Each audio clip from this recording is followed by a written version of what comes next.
Welcome to the Leadership Lounge, a place to kick back and listen as our experts dissect some of the biggest questions leaders face today. I'm Emma Coombe, Leadership Advisor in our London office. Today's board directors operate in a complex business landscape, balancing strategic guidance, technological innovation, and heightened governance expectations. They must provide critical leadership while navigating rapid change and increasing stakeholder scrutiny. So, as an executive, do you have what it takes to thrive in a board role? In today's episode, we're exploring the journey to board director, from evaluating the right opportunities to maximising your impact once you're there. We'll discuss how to build your board readiness, navigate the selection process, and leverage your unique perspective to create value in the boardroom. But before we dive in, remember to share any burning questions you want our experts to answer by emailing redefiners@russellreynolds.com. It's great to hear from you. And if you enjoy listening to our episodes, leave us a 5-star review on Apple or Spotify. So let's dive in. First up, we'd like to welcome Maggie Benkert, Leadership Advisor in Russell Reynolds Associates' New York office, into the conversation. Maggie, welcome to the Leadership Lounge. Hi, Emma. Thanks for having me. It's great to be here. So Maggie, let's start with the fundamentals of board selection. There are numerous board opportunities available today, from public companies to startups.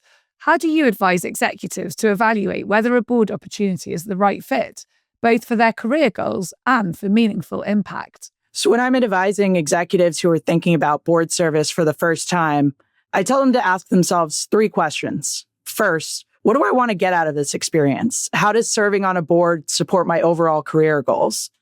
And second, what can I bring to the table? Where do I have great experience and where can I really add value? And of course, there's also the practical considerations. What can you really commit to in terms of time commitment, meetings, and other responsibilities? Finally, due diligence is critical. You have to research the organization that you're thinking about joining in terms of their financial health, reputation, and their governance practices.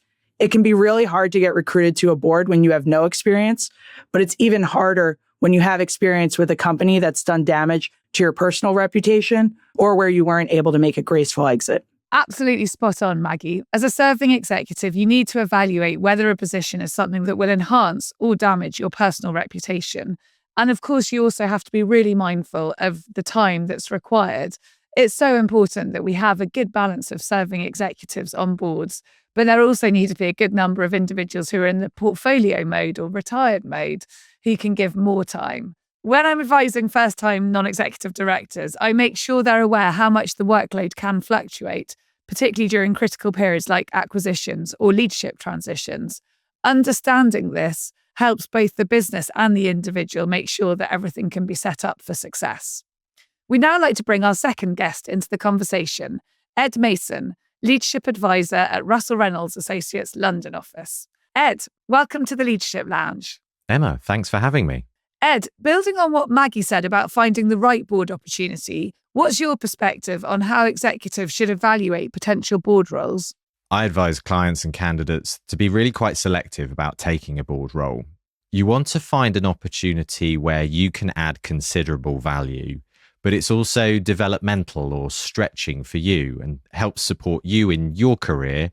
You want to spend quality time, therefore, with the chairperson and the other board directors, particularly the CEO and CFO, if they sit on the board, to understand their motivations, their ethics, their perspectives on the vision and strategy for the business, and the dynamics that they like to work in around the board table. Does this work for you? Is it how you enjoy engaging with others? And is that the kind of environment where you think you can bring value? It's such an important point, Ed, about being selective and doing your own due diligence really carefully, getting a feeling for what the relationship is like between the chair and the CEO and also the chair and the other directors. Great board chairs want to get the best from their board rather than wanting to run the show. We'd now like to introduce our third guest, Rusty O'Kelly, Leadership Advisor in RRA's Miami office, into the conversation. Rusty, welcome to the Leadership Lounge. Thank you. I am happy to be here. So Rusty, let's demystify the board selection process. In your experience advising executives, what are board chairs looking for in their new directors? There are 3 things that impact what a chair and a company is looking for at any moment in time. First, what industry are they in? Two is, what is the strategy of the company? Where are they in the business cycle? Are they on an upturn? Are they on a downturn? Are they having an international expansion, or are they having a technology transformation? All of those things are really important in terms of the skill sets that are needed. The third is, what is the board matrix? Who's on the board? When are those people going to retire or leave the board? Because all of that influences the skills and experiences that are needed by the board in order to support the company's strategy and to provide help and oversight to management. I think your point about the board matrix is particularly relevant, Rusty. In my work with nomination committees, I've seen how carefully, working with us, they map out existing board capabilities against future needs. And sometimes the board might have to pass on a brilliant candidate simply because their skills overlap too much with existing directors. It's rarely about individual qualifications alone, but rather how a new director complements the collective expertise of the board. So coming back to you, Maggie, what do you think are some of the most valuable skills and experiences that candidates should demonstrate when pursuing board opportunities? It's a great question, Emma. First and foremost, you need to demonstrate that you understand the role of the board and how it differs from that of management. I recently had a senior executive with a fantastic track record and a great reputation get passed over for a board seat because when she was asked about her experience, she got too deep into the details of operations. You need to make sure you're speaking the language of governance, not management. In terms of specific skills and experiences, that will vary from situation to situation and from company to company. But what stays consistent across the board is that we're looking for individuals we say are T-shaped. Yes, I think the T-shape, Maggie, we've talked about previously on this podcast, and it's so important that individuals can contribute across the whole breadth of the board agenda. So they can contribute to an audit committee because they're financially literate. They have the strategic skills to make sure that management are appropriately incentivized in their role on a compensation or remuneration committee. But then on the vertical of the T is where they as an individual bring real depth of expertise. So they can amplify their input as appropriate around their area of real expertise, but they don't stay silent across the other parts of the board agenda. They appropriately interject because they have a different perspective and a different point of view, and that's equally valuable. So we've covered what attributes organisations are looking for when selecting board candidates, but what specific behaviours truly set exceptional board directors apart from their peers once they're in role? Board candidates also need to demonstrate that they know how to behave in the boardroom. We do a study every 3 years here at Russell Reynolds where we survey over 1,000 board directors to examine the behaviors they see from their peers, and we compare those answers against company performance and board effectiveness. When we do that, we find that 5 behaviors set the most effective directors apart from others. These are individuals with sound judgment and relevant expertise. They constructively engage, challenging their peers and management when appropriate. They also demonstrate integrity and the courage to do the right thing for the right reasons. They can also focus and they ask the right questions. And finally, they bring an independent perspective that avoids groupthink and prioritizes the interest of shareholders and other stakeholders. What really stands out to me from these 5 behaviours is non-executive directors who can strike the right balance between being challenging but also being supportive. We often hear feedback that former CEOs or CFOs make such good non-executive directors because they appreciate the scale of the challenge that the management team is facing into.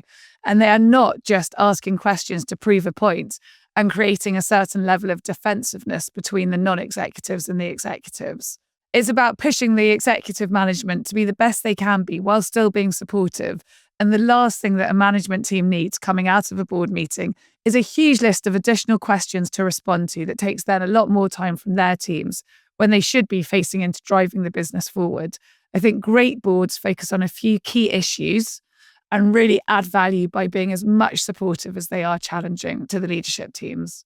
There's also, of course, the criticality of having independent perspectives, of having the courage to speak up for what you believe in, representing different points of view around the board. I advised on the appointment of a board chair last year. The successful candidate was comfortable making statements that might be seen as somewhat outside of the box, even outlandish, to provoke a discussion. And it was not what this board was used to at all. But it was fantastic because it opened up different conversations. It really drew the non-executive team together. And frankly, it got them a lot closer to the business, a lot more engaged in what they were trying to achieve. The one thing you don't want on a board, of course, are a sea of nodding heads. Even though it could feel the most comfortable for the people in that room, it's probably the least effective. And that's something that I always hold on to when advising chairs. Ed, I'd like to turn back to you now. What do you think is the best way to build relationships with other board members once a candidate has joined the board? So I often say to clients and candidates that some of what you're looking to do is build bonds of trust. Some of that you need to be together. So think about traveling to board meetings or site visits or meeting with employees with another board colleague. There's another interesting aspect which we see increasingly in British boards. And I advise candidates to think about, is there a board buddy? Somebody that you could work with, a fellow non-executive director, on a particular topic or initiative round the board table. It doesn't have to be chairing formally a subcommittee like audit or remuneration, but perhaps you and one other person have particular expertise around marketing or technology transformation, something where the two of you can work together, establish a relationship of trust, and support the executive in something that's actually affecting the business. I think the board buddy concept is a great way to build trust early in your tenure. I've also witnessed boards pairing up their non-executive directors with a business unit leader and rotating the leader that they pair up with each year. This gives directors the opportunities to get to know a part of the business in a much more granular way, and then to effectively represent it or advocate for it in a board meeting context. Rusty, what advice would you give on how to build strong relationships with other board members? Go early to the meetings. I know this seems obvious, but it's sometimes surprising how new board members don't take advantage of saying, hey, I want to come in a few hours early. Is there someone I could have coffee with? Or, as everyone's racing to a plane, ask, who can I ride in the car with? Are we on the same flight? Let's sit together. They may be small things, but they help to get you as people. Then more proactively throughout your first year, make sure around board meetings, you schedule a coffee or a drink or a meal before or after the formal board process or board meetings, because that allows you to get to know people, to get feedback, to give feedback in a really informal setting. You're right, Rusty. And from our board culture and director behaviour study, we found actually that only 62% of board directors say that they observe non-executive directors on their board actively cultivating relationships with fellow board members. So it is something which the majority of board directors are investing time into, but not everybody is making obvious enough. And I think there's a lot more that could be done here. I think often those seemingly small gestures can make such a big difference. I also like your suggestion about arriving early because it shows commitment and it creates natural opportunities for relationship building, both with other board directors, but possibly with broader executives in the business as well. Ed, turning back to you, what do you recommend board directors can do to enhance their effectiveness and influence over time? Here in the UK, we talk about this all the time because board directors can serve for 3, 6, as long as 9 years on the board of a public company. The answer is about staying informed and staying current with what's happening at your business, its industry, and other industries where there might be relevant learnings and experiences that you can draw in. Perhaps that's from your executive role, where you're seeing the cut and thrust of business on a day-to-day basis, and there's some relevancy to your board role. Perhaps it's because you serve on 2 or 3 other boards too, and you can bring in learnings, expertise, or perhaps even your network from other businesses for the benefit of the board that you're serving on. I think we've all seen firsthand how much value board directors get from using their experience and network from another board position, or indeed from their executive role, if they're still in a full-time role, to really aid the other business that they're supporting. And that might be leveraging contacts, it might be bringing different experiences, different perspectives and methodologies, but it's so helpful to be able to do that. Our time in the lounge now has come to an end. In 30 seconds, this is what we've learned. Be selective about board opportunities. Ensure it aligns with your skill set, values, and career goals. To be effective once in the board director seat, you need to demonstrate 5 key behaviours. Sound judgment, constructively challenge when appropriate, act with integrity, ask the right questions, and possess an independent perspective. Don't underestimate the importance of building strong connections with fellow board members. Small gestures can make a big difference. Consistently seek new learnings to stay current during your board tenure and maximize your contribution.